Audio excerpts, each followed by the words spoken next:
আজকে আমরা বাবা শিল্পী কালিদাস কর্মকারের ৮০তম জন্মবার্ষিকী উপলক্ষে এখানে ছোট্ট একটা ঘরোয়া পরিবেশে সকলে জমায়েত হয়েছি তাকে স্মরণ করার জন্য।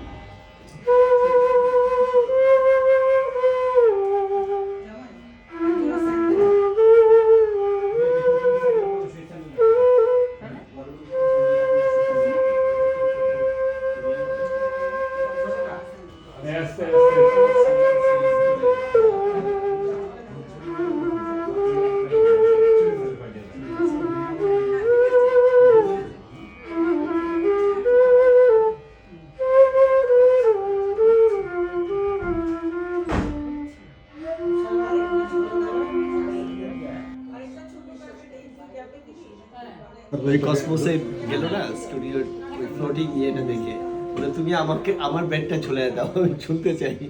রুমটা রাখলে